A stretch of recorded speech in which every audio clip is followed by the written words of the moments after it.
So it's Tuesday, June 17th, and I'm here in Beckley, West Virginia. And I was supposed to be riding some famous West Virginia twisty roads, but the weather seems to have other plans for today. So right now I'm hanging out at a Holiday Inn under the overhang and trying to stay a little dry. And the bike is wet. I was just getting ready to pack up, and this happened.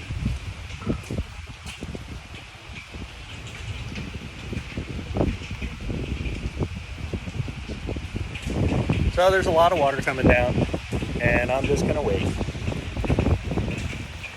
See how it goes.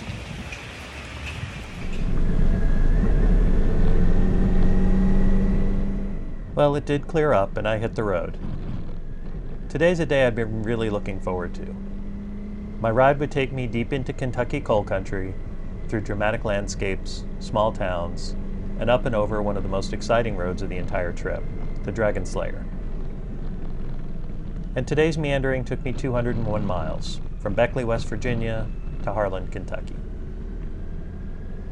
This is Rhythm and Rides 25, a 5-video series chronicling my 10-day, 2,066-mile ride from New York City to the BMW Motorcycle Owners of America National Rally in Lebanon, Tennessee. From the twisties and sudden Appalachian rainstorms to sweepers on sweltering highways, it's about the ride, the roads, the people, and the joy of exploring on two wheels. If you like traveling the back roads, or even dreaming about it, take a second to like and subscribe. Your support keeps me going and helps share the adventure with more people.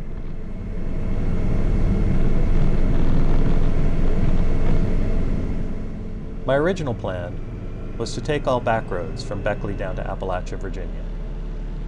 But after a few miles, I realized that the weather and the route I had scoped out would have made for an extremely long day.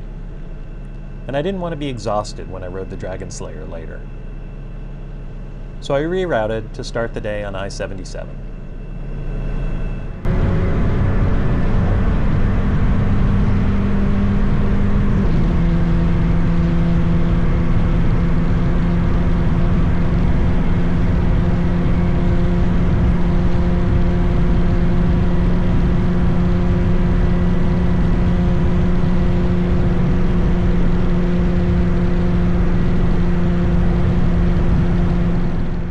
And as it turned out, that decision paid off. The skies cleared, and the roads opened up on the ride to Bluefield. And it pretty much stayed sunny for the rest of the day.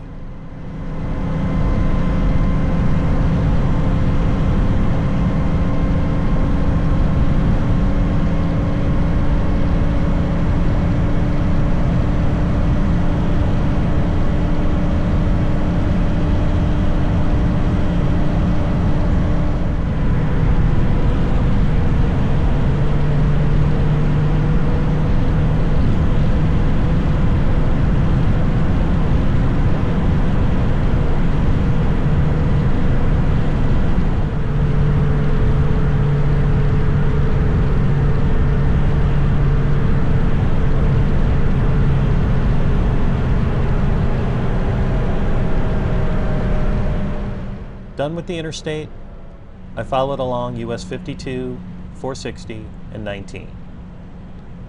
This is the part of Virginia that extends west, north of Tennessee, and it's scenic, and it made for a nice, uncomplicated ride.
Near Copper Creek, I turned onto Alt 58, known as the Trail of the Lonesome Pine, and it gets its name from the 1908 novel by John Fox Jr., later adapted into a stage play and a 1936 film, the first of its kind shot outdoors.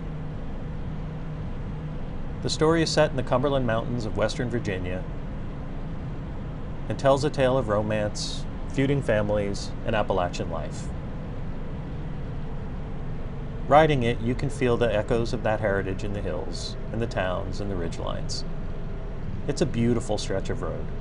Rolling hills, sweeping turns, and wide open views. It's one of those roads that just feels like it was made for a motorcycle.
Continued on into the small town of Appalachia, Virginia. And from there, I turned right and picked up Route 160, the Dragon Slayer.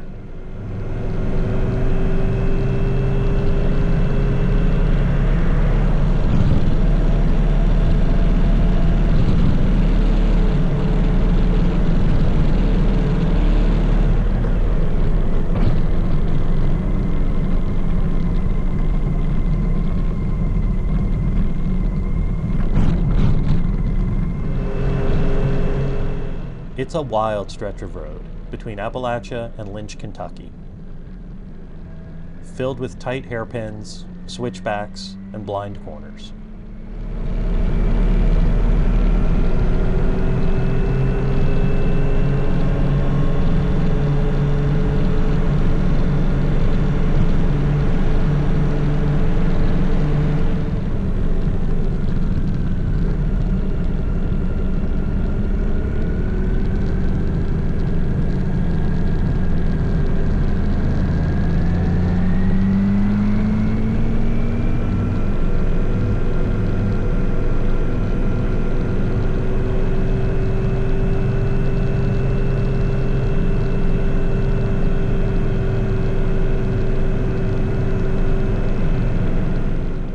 Filling up before the ride, a local told me to be on the lookout for empty logging trucks that travel the route, because they take up most of both lanes.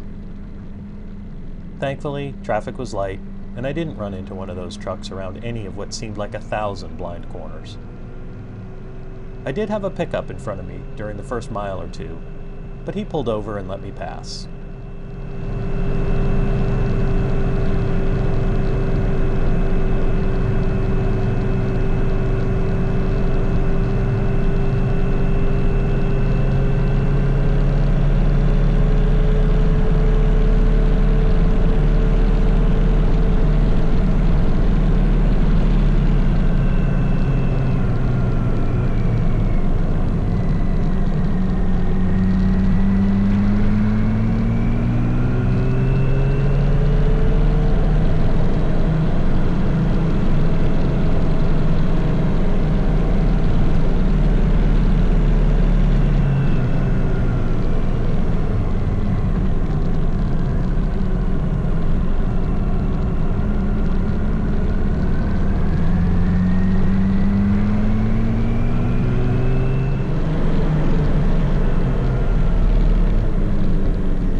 Climbing up the switchbacks and into Kentucky, I reached the highest point in Kentucky and started heading down.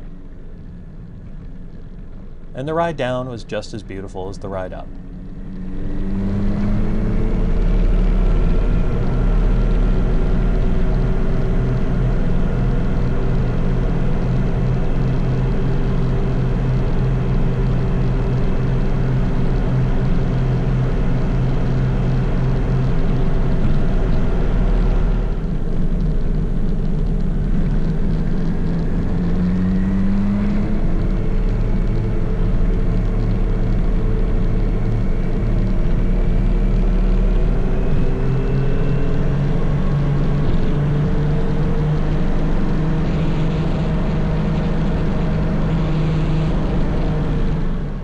Just outside of Lynch, a baby black bear jumped out into the road and ran just in front of me for a few strides, before disappearing back into the trees. This woke me up. I kept my eyes peeled for Mama Bear, but thankfully I never saw her. If you want to experience the road itself, start to finish with nothing but engine noise and twisty pavement, check out my Miles in Silence video dedicated to the Dragon Slayer. I'll link to it here and in the description.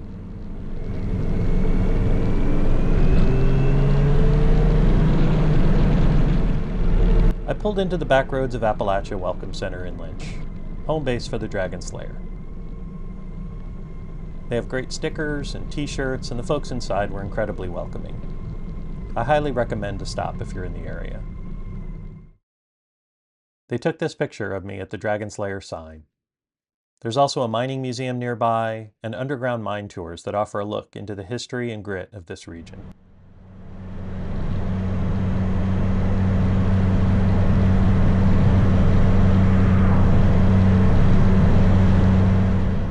From there, it was a short but scenic ride down 119 and 421 into Harlan, Kentucky.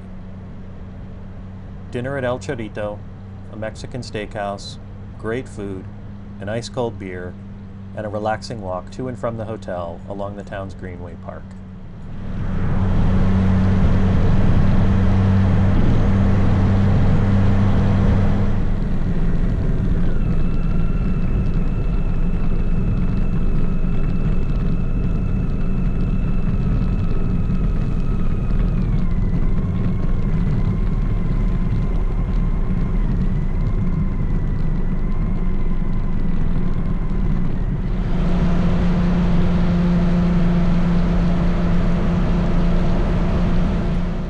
Wednesday, June 18th, day 5.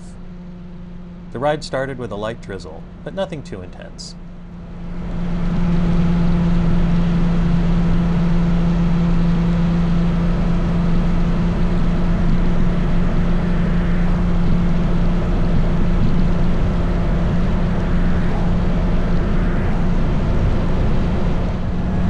I headed south out of Harlan on 421.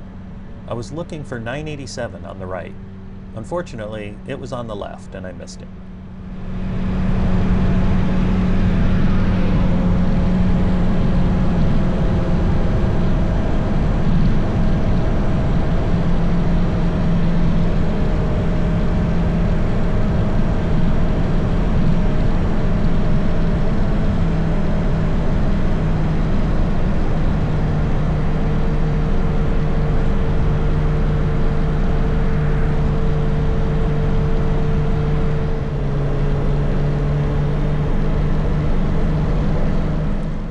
Stopping and checking my GPS, I saw another road that looked like it would join up with 987 in a few miles. But that turned out to be wrong, and the road got narrower and narrower. Then it took on a green hue from slippery moss. Then the pavement disappeared entirely. It's at these times I wish I rode a GS, because I'm sure it would have been a nice ride.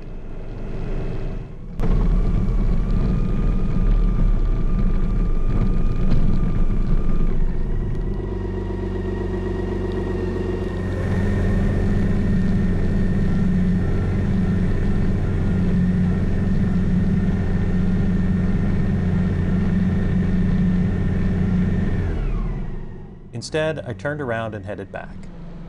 I found 987, which turned out to be a beautiful, solitary, twisty route that hugs the Martin's Fork of the Cumberland River. Quiet, peaceful. It's not a direct route from anywhere to anywhere, but it's a pretty road, and I strongly recommend it if you're in the area.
After about an hour, I connected back to 119 and rode into Pineville, and then onto 25E south to the Cumberland Gap National Historic Park.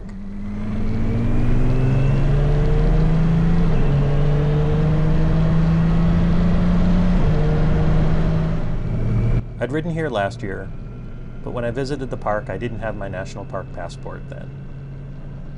So I made sure to stop at the visitor center and get my stamp. Outside the visitor center, I met a woman and her dog. She was a retired ranger who still visits the park daily and now works to raise money to support it. We talked about how vital our national parks are, not just for beauty, but for memories, reflection, and connection. I had considered riding up the Pinnacle Road again, but the gap was completely fogged in. And with no visibility, I decided to save that for another visit. Back on the road, I went through the Cumberland Gap Tunnel. It's a marvel in its own right. 4,600 feet long, connecting Kentucky and Tennessee under the mountain.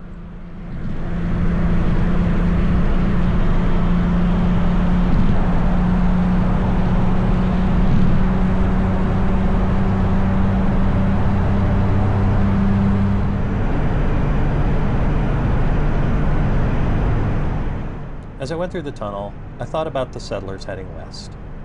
What took me a couple minutes would have taken early pioneers days, or even weeks to navigate that rugged terrain.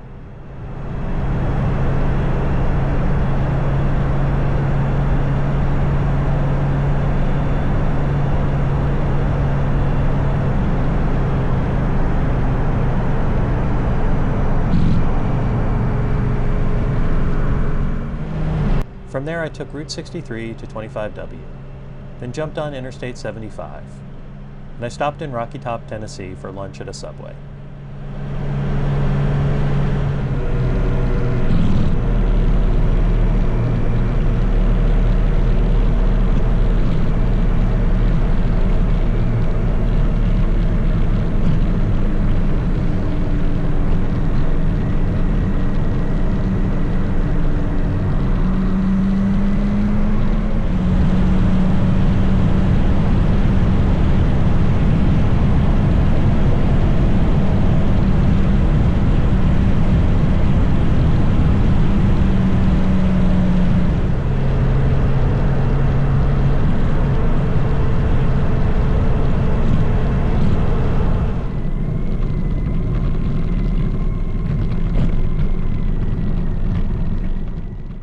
This is not the rocky top the Osborne brothers, and of course Dolly Parton, were singing about. That rocky top is down near Gatlinburg, on the Tennessee-North Carolina border. This rocky top actually used to be called Lake City, until the town officially changed its name in 2014.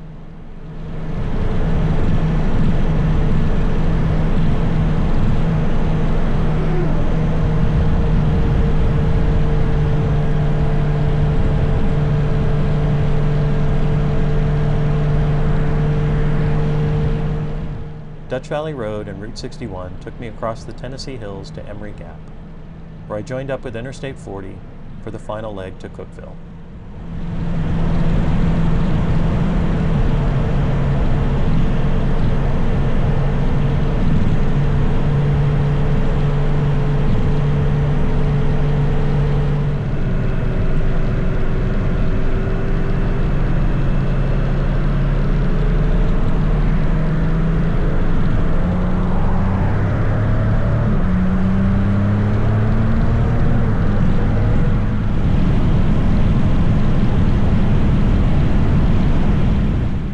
Along the interstate, I started seeing more and more motorcycles, and lots of fellow BMW riders heading to the rally.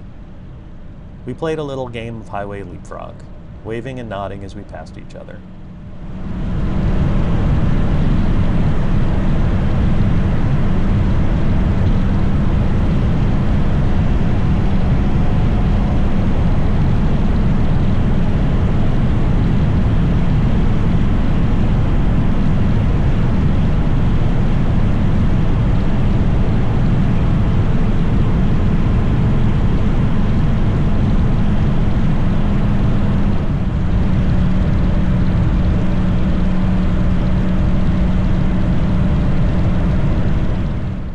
At my hotel in Cookeville, I was heading out for dinner when another rider pulled in, Garrick from Michigan.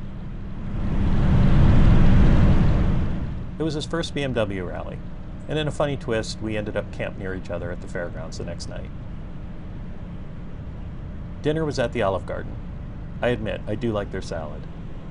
And I figured the rally food ahead wasn't likely to include many greens, so I loaded up. And that's it for days 4 and 5 of Rhythm and Rides 25. Sweeping mountain roads to steep Appalachian switchbacks, and an adorable bear sighting. I won't soon forget these 2 days. Next up, day 6 and 7, the actual rally in Lebanon, Tennessee. A couple days of bikes, bands, gear, and community. This is part of a 5-video series, so check out the others when you get a chance. And for a full, immersive ride through the Dragon Slayer, don't miss my Miles in Silence video dedicated to that stretch. I'll link it here and in the description. As always, thanks for watching. Until the next ride, be safe, be curious, and keep meandering.